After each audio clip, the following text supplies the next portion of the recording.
Next day क्या होगा, time waste नहीं होगा अपना।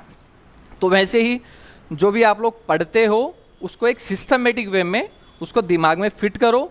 उसका सबसे बढ़िया तरीका ये है, आपने जैसे कुछ भी कॉन्सेप्ट वगैरह कुछ भी टॉपिक पढ़ लिया, पढ़ने के बाद में इवनिंग में किताबें बंद कर दो, रफ कॉफ़ी ओपन करो, आपने क्या पढ़ा है उसको पूरा रिकॉल करो। अगर आप रिकॉल कर पा रहे हो पूरी चीज़ों को, तो एग्ज़ाम के टाइम में आप इजीली उस चीज़ को वहाँ से आप निकाल सकते हो।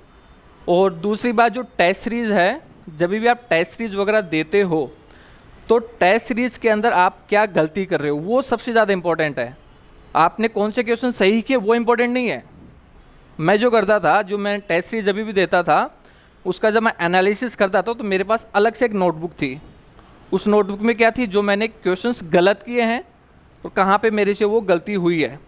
तो उससे क्या होता है कि एग्ज़ाम के लास्ट मोमेंट पे आपके पास आपको ये पता होना चाहिए कि मैंने थ्रू आउट कहाँ कहाँ गलती की है। ये नहीं कि मैंने थ्रू आउट क्या क्या सीखा है, क्योंकि जो चीज़ें आपको आती है वो एग्ज़ाम में भी आपको आएगी डेफिनेटली, उसमें कोई भी डाउट नहीं है। लेकिन जो चीज़ें आपको नहीं आती थी शुरू से, वो चीज़ें आपको आना चाहिए एग्ज़ाम में, ये ज़्यादा इंपॉर्टेंट है। तो वो उसके लिए आप अलग से आप एक नोटबुक बनाओ। जब भी आप लोग टेस्ट देते हो, उसमें टेस्ट में आपने जो जो गलती कर रहे हो उन गलतियों को आप नोट डाउन करो। उससे क्या होगा, अपन जैसे एग्ज़ाम के आपने ऑब्जर्व किया हो, एग्ज़ाम के जैसे 4-5 दिन बचते हैं तो आपको ये नहीं पता यार मैं क्या पढूं क्या नहीं पढूं, क्योंकि अपने पास लास्ट के 4-5 दिन में इतना सारा रहता है पढ़ने के लिए। अब उन लास्ट के 4-5 दिन में आपको क्या पढ़ना है, वो है आपकी वो नोटबुक।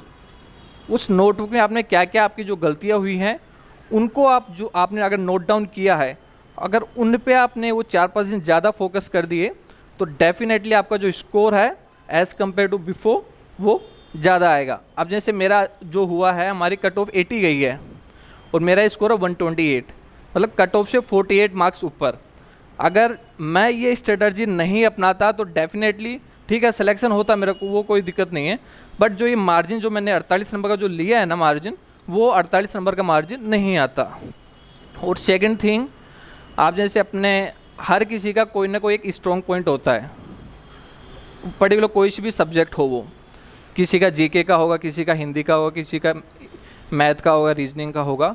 आपका जो वो स्ट्रॉन्ग पॉइंट है ना, उसको इतना स्ट्रॉन्ग कर लो, इतना स्ट्रॉन्ग कर लो कि आपके उस पर्टिकुलर टॉपिक से 90 to 95% मार्क्स आने चाहिए।